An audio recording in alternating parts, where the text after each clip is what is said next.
Hey hi everyone, Purva here. सो आज हम देखने वाले हैं अरिथमेटिक प्रोग्रेशन। ओके, ये जो आपका चैप्टर है अरिथमेटिक प्रोग्रेशन, वो आज हम देखेंगे। तो मैं अरिथमेटिक प्रोग्रेशन आपको थोड़ा एक्सप्लेन करूंगी और उसके बाद प्रैक्टिस सेट सॉल्व करेंगे हम। ठीक है, तो इसमें क्या दिया है हमको, लेट्स लर्न में वो हम पहले जान लेते हैं। ठीक है, सीक्वेंस क्या होता है वो बताया है। तो देखो, अगर कोई भी नंबर सीक्वेंशियली आता है, ठीक है, अगर कोई भी नंबर सीक्वेंशियली आता है लाइक दिस, देखो यहाँ पे देखो, ये जो नंबर है 1 2 3 4 ये सीक्वेंशियली आया है, मतलब ये ऑर्डर में है, तो ये क्या हो गया, सीक्वेंस में हो गया। ठीक है, लेकिन कुछ नंबर्स जो होते हैं वो सीक्वेंशियली नहीं होते हैं। ठीक है, परंतु हम उसका जो प्लेस है, उसकी जो जगह है, वो फाइंड कर सकते हैं, वो निकाल सकते हैं। जैसे यहाँ पे देखो, ये 1 के बाद 4 आया है, 4 के बाद 9, उसके बाद 16, ऐसे, मतलब ये बढ़ते जा रहा है। लेकिन इन दोनों के बीच में 1 और 4 जो है, देखो एक मिनट में आपको अच्छे से बताती हूँ। देखो ये जो 1 और 4 है ना, इन दोनों के बीच में कुछ डिफरेंस है। वो डिफरेंस कैसे निकालते हैं वो अब हम देखने वाले। ठीक है, लेकिन यहाँ पे उन्होंने 16 का प्लेस बताया। अब ये 16 देखो, 4 का अगर आप स्क्वायर करोगे तो वो 16 आएगा। ओके, तो इसका जो प्लेस हो गया वो कितना है, 4th नंबर पे है ना ये 16। ये 16 कितने नंबर पे है, 4th नंबर पे। समझ गए? वैसे सेम वैसे ही 49 के लिए, सेम वैसे 25 के लिए। समझ पाए? मतलब 25 दिया है ना आपको सीक्वेंस में, अगर 25 कैसे आता है, फिर 5 का स्क्वायर करने के बाद 25 आता है। सही है, तो ये 5th प्लेस पे, 5th नंबर पे आपका 25 है। समझ गए? ठीक है, तो देखो मैंने बोला था कि डिफरेंस कैसे निकालते। तो देखो ये 1 है और ये 4 है, मतलब हम यहाँ पे मान लेते हैं कि ये हमारा है T1 और ये जो 4 है वो है T2। देखो मैं यहाँ पे भी लिखती हूँ, ये जो 1 है वो है हमारा T1, T2 जो है वो 4 है।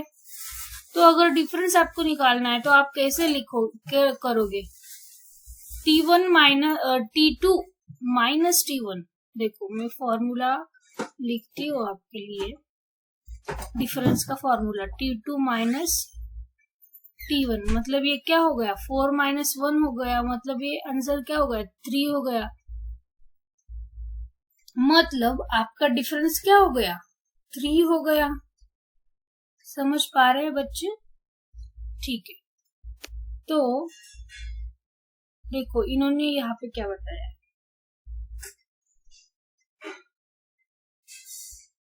मैं थोड़ा इरेज कर लेती हूँ ताकि मैं यहाँ पे सॉल्व कर सकूं। ठीक है, देखो ये तो मैंने यहाँ तक तो बताया। हम मतलब वो जो भी नंबर है ना ऐसे बड़े बड़े, उनका हम प्लेस मतलब उनकी जगह फाइंड कर सकते, उसकी जगह निकाल सकते, ये बताया है। ओके, और उसके बाद देखो कुछ नंबर जो होते हैं ना वो डेफिनाइट ऑर्डर में होते हैं। ओके, मतलब आपको पता है नेचुरल नंबर, और नेचुरल नंबर की ऑर्डर में अगर कोई सीक्वेंस है तो वो सीक्वेंस मतलब अगर कोई भी अगर आपको कोई दिया है क्वेश्चन में और वो अगर नेचुरल नंबर्स है और वो एक पर्टिकुलर ऑर्डर में है तो क्या हो गया, सीक्वेंस हो गया। ठीक है, तो वो क्या हो गया, सीक्वेंस हो गया ना। तो वो ही बताया यहाँ पे, देखो in a sequence a particular number is written at a particular position. Sequence में ऐसा होता है ना, कोई भी पर्टिकुलर नंबर है ना वो पर्टिकुलर पोजीशन पे ही होता है।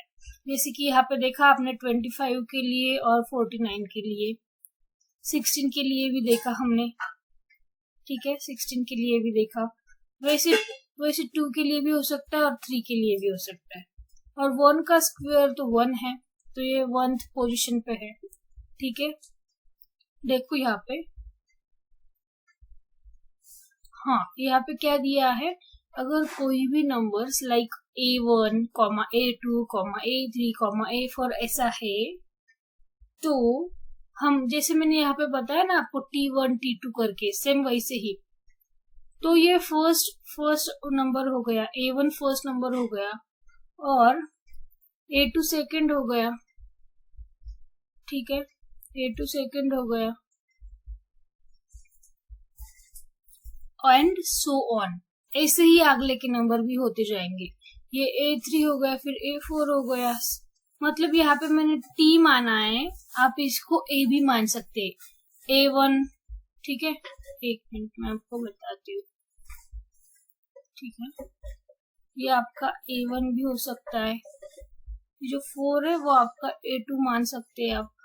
और फिर कैसे सॉल्व करेंगे, फिर डिफरेंस का फॉर्मूला क्या आएगा, A2 माइनस A1, ठीक है, ठीक है। It is clear that AN is at the nth place। Okay, हमें ये तो समझ आ गया कौन सा भी नंबर nth प्लेस पे होता है। देखो ये n है, ये n है, ये n है, 3, 4, 2, 1, ये AN, ठीक है। मतलब समझ गए आप, इसका प्लेस है, ये प्लेस होता है इसका, ठीक है। A sequence of the number is also represented by alphabets। अगर कोई नंबर है उसकी सीक्वेंस हम अल्फाबेट्स में भी रिप्रेजेंट कर सकते हैं, जैसे कि F1, F2, F3, okay, and we find that there is a definite order in which numbers are arranged।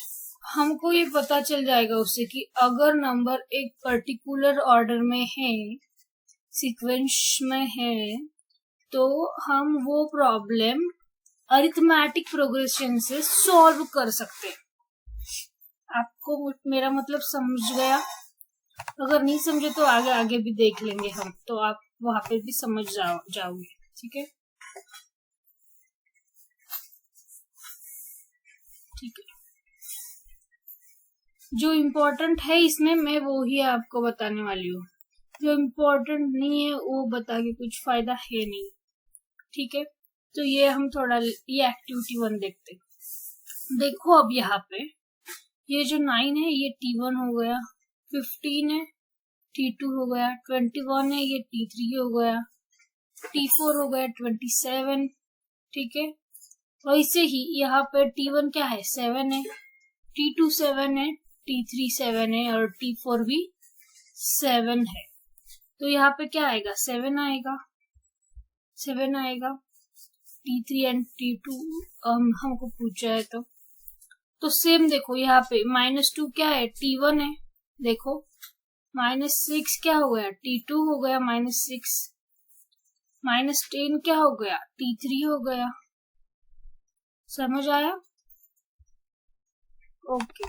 अब आपको कैसे पता चलेगा कि अरिथमेटिक प्रोग्रेशन में सॉल्व करना है नहीं है? देखो, अगर कौन सा भी एग्जाम्पल जो आपको दिया है वो एक सीक्वेंस में है, मतलब उनका डिफरेंस सेम है और आपको उनके पीछे के नंबर फाइंड करने हैं। समझ आए? मतलब 16 के बाद में क्या होगा ना, ये अगर आपको फाइंड करना है तो आपको क्या यूज करना है, अरिथमेटिक प्रोग्रेशन यूज करना है, क्योंकि देखो इनका डिफरेंस सेम है, इनका डिफरेंस सेम है, इनके बीच का, सभी नंबर के बीच का। और आपको पूछा क्या है कि 16 के बाद कौन से नंबर आएंगे वो फाइंड करना है।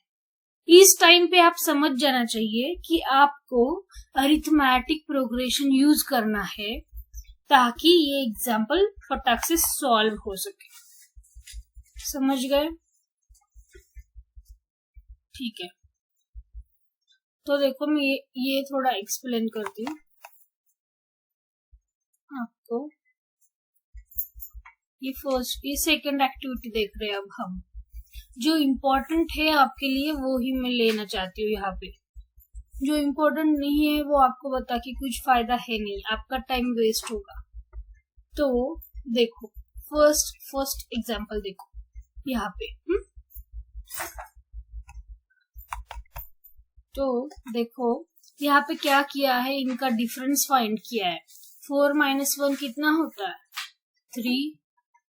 तो ये नंबर एज इट इज जैसे है वैसे ही यहाँ पे आ गया, और इसमें जो भी डिफरेंस है वो ऐड हो गया और फिर बाद में का नंबर आया। समझ पा रहे हो? ऐसे ही सभी जगह पे हुआ है। जो नंबर है वो यहाँ पे आ गया और इन दोनों के बीच का डिफरेंस है वो ऐड हो गया। ओके, तो वैसे ही है।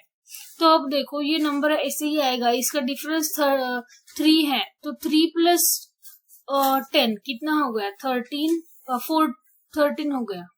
ठीक है, तो यहाँ पे क्या आएगा? 13 + 3 आएगा, मतलब ये कितना होता है? 16। समझ गए? ऐसे ही आपको ये second, third, fourth, 5 example practice करना है, बिकॉज इट्स वेरी इजी। अब देखो ये जो एग्जाम्पल था इसमें आपको एडिशन करना पड़ रहा था, ठीक है, परंतु ये जो एग्जाम्पल है थर्ड वाला देखो, इसमें आपका डिफरेंस कुछ भी नहीं है, 0 डिफरेंस है। 3 - 3 क्या होगा? A2 - A1 क्या होगा? 0। यहाँ पे 0 है। 3 - 3 क्या है? 0 है। तो ये नंबर एज इट इज यहाँ पे आ गया और डिफरेंस जो है 0 वो इसमें ऐड हो गया। ठीक है, समझ पा रहे हैं?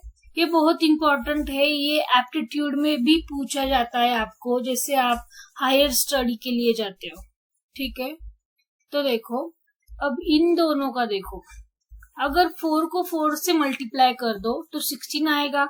16 को 4 से मल्टीप्लाई कर दो तो 64 आएगा। ठीक है, सेम। और 64 × 4 क्या आता है? आप मुझे करके बताओ, 64 × 4 क्या आता है? 256 आता है। तो यहाँ पे 256 आएगा और ये 4 उसको मल्टीप्लाई होगा। ठीक है, तो क्या आएगा बताओ? 1024 आएगा। तो यहाँ पे देखो 1024 को 4 से मल्टीप्लाई कर दो फिर से, तो कितना आएगा? 4096 आएगा। ठीक है, ऐसे ही अब यहाँ पे एडिशन करना था आपको, कुछ डिफरेंस था भी आपको यहाँ पे। सेम इसमें सेम सेकेंड एग्जाम्पल भी फर्स्ट एग्जाम्पल जैसा ही है, लेकिन थर्ड एग्जाम्पल में अगर आप देखो तो 0 डिफरेंस है और वो ऐड होते जा रहा है। ठीक है, और 0 अगर इसमें किसी भी चीज में ऐड और सब्ट्रैक्ट होता है तो वैल्यू चेंज नहीं होती है, इसलिए हर टाइम आपका 3 ही आएगा यहाँ पे भी 3। ठीक है, यहाँ पे 3 + 0 होगा। ठीक है, और सेम यहाँ पे भी किया है। ठीक है,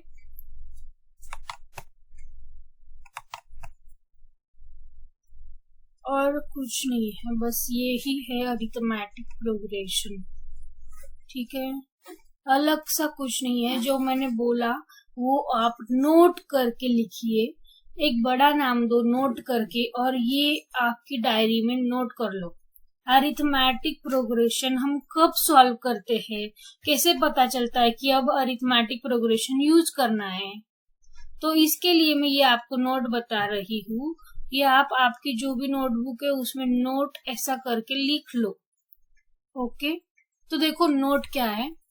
नोट ये है कि अगर आपको कोई भी पर्टिकुलर एग्जाम्पल दिया है उस पर्टिकुलर एग्जाम में अगर सीक्वेंस आपको चेक करना है, अगर उसकी सीक्वेंस जो है वो सेम है, मतलब क्या होता है यहाँ पे, अगर वो जो भी आपको सीक्वेंस दी है एग्जाम्पल में उनका डिफरेंस अगर सेम है, ठीक है, उनका डिफरेंस अगर सेम है तो वो एक्सप्रेशन अरिथमेटिक होता है, अरिथमेटिक प्रोग्रेशन में आता है वो इक्वेशन।